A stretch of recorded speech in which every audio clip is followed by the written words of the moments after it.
एक बार एक व्यापारी अपने 4 ऊँटों के साथ व्यापार करने जा रहा था।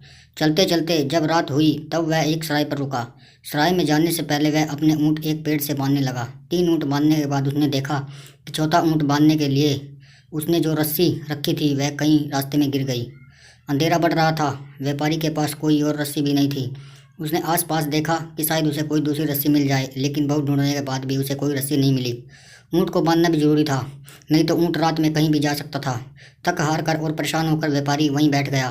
तभी वहाँ सराय का मालिक आया और बोला कि क्या हुआ श्रीमान, आप यहाँ क्यों बैठ गए? हम कब से आपका इंतजार कर रहे हैं।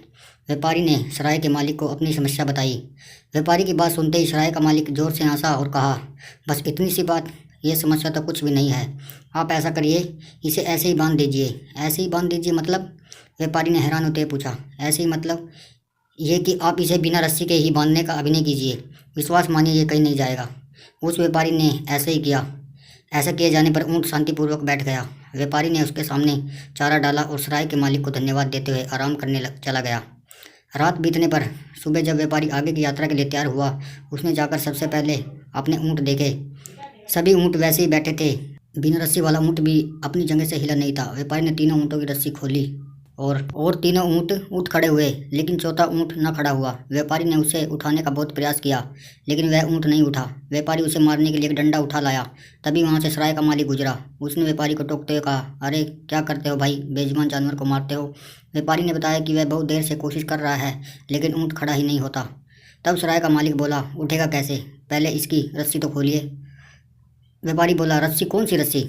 अरे वही रस्सी जिससे आपने इसे रात को बांधा था, लेकिन रात को तो हमने बस इसे बांधने का नाटक किया था। बस वही नाटक आपको फिर करना है।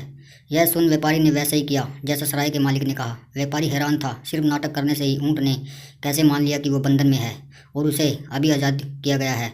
उसने सराय के मालिक से इसका कारण पूछा। तब सराय के मालिक ने इसका कारण बताया। इसका कारण है ऊँट की मानसिकता। एक इंसान या जानवर जैसी मानसिकता बना लेता है, उसे अपने हालात वैसे ही नजर आते हैं। जब आपने इसे बांधने का नाटक किया तब इसने अपनी मानसिकता बना ली कि मैं बंध चुका हूँ, इसलिए सुबह आपके उठाने पर भी यह नहीं उठा। तब भी इसकी मानसिकता यही थी कि मैं बंधा हुआ हूँ और कहीं नहीं जा सकता। जब आपने इसे खोलने का नाटक किया तो यह उठ खड़ा हुआ। व्यापारी को आज मानसिकता की ताकत समझ आ गई थी। उसने सराय के मालिक का एक बार फिर धन्यवाद किया और अपनी राह चल पड़ा। दोस्तों, यह कहानी सिर्फ ऊँट की नहीं है, बल्कि हम सब की है, जो यह मानसिकता बना लेते हैं कि हम जीवन में कुछ नहीं कर सकते। हमारे पास बहुत से गुण हैं, परंतु हम अपनी नकारात्मक मानसिकता के शिकार होकर अपने हालातों को बदतर बना लेते हैं। हम सबके अंदर वो सारे गुण मौजूद हैं जो हमारे जीवन को बेहतर बना सकते हैं। हम किसी के गुलाम नहीं हैं, परंतु फिर भी आप यह स्वीकार कर लेते हैं तो आप अपनी ज़िंदगी के मालिक नहीं रह जाते। यदि आप सुखी जीवन चाहते हैं तो अपनी मानसिकता को बदलिए। धन्यवाद।